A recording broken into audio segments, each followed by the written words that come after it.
പ്രത്യാശയുടെ സന്ദേശവുമായി ഇന്ന് ക്രൈസ്തവർ ഈസ്റ്റർ ആഘോഷിക്കുന്നു. ഏത് കഠിനാനുഭവങ്ങൾക്കും ഒരു ഉയിർത്തെഴുന്നേൽപ്പുണ്ടെന്നുള്ള സന്ദേശമാണ് ഈസ്റ്റർ.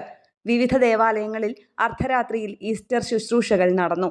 പതിനായിരക്കണക്കിന് വിശ്വാസികളാണ് ദേവാലയങ്ങളിലെ പ്രാർത്ഥനകളിൽ പങ്കെടുത്തത്. ഈസ്റ്റർ വിദ്വേഷത്തെ പുറത്താക്കുകയും ഐക്യത്തെ വളർത്തുകയും ചെയ്യുന്നു. സമാധാനത്തിന്റെയും ഐക്യത്തിന്റെയും ഈസ്റ്റർ സന്ദേശം ലോകമാകെ വ്യാപിപ്പിക്കാൻ വിശുദ്ധരുടെ സമർപ്പണം മാതൃകയാക്കണമെന്ന് മാർപ്പാപ്പ തന്റെ ഈസ്റ്റർ ദിന സന്ദേശത്തിൽ പറഞ്ഞു. പ്രധാനമന്ത്രി നരേന്ദ്രമോദിയും എല്ലാവർക്കും ഈസ്റ്റർ ആശംസകൾ നേർന്നു. ക്രിസ്തുവിന്റെ ഉയിർപ്പ് ഇരുളിന്മേൽ വെളിച്ചവും മരണത്തിന്മേൽ ജീവനും നേടിയ വിജയത്തിന്റെ അടയാളമാണെന്ന് യാക്കോബായ സഭ ശ്രേഷ്ഠ കാത്തോലിക്ക ബസലിയോസ് ജോസഫ് ബാവ തന്റെ സന്ദേശത്തിൽ പറഞ്ഞു. ഈസ്റ്റർ കേവലം ഒരു ചടങ്ങല്ല, മറിച്ച് പുതുജീവന്റെ വാഗ്ദാനമാണ് എന്നും അദ്ദേഹം ഉദ്ബോധിപ്പിച്ചു. മാനവ ചരിത്രത്തെ പ്രകാശത്തിലേക്കും നിത്യജീവനിലേക്കും നയിച്ച വിപ്ലവകരമായ സംഭവമാണ് മിശിഹായുടെ ഉത്ഥാനം.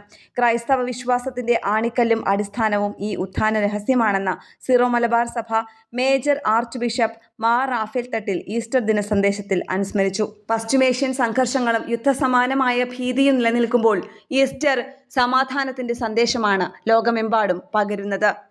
ഏവർക്കും കേരള പ്രണാമത്തിന്റെ ഈസ്റ്റർ ദിനാശംസകൾ.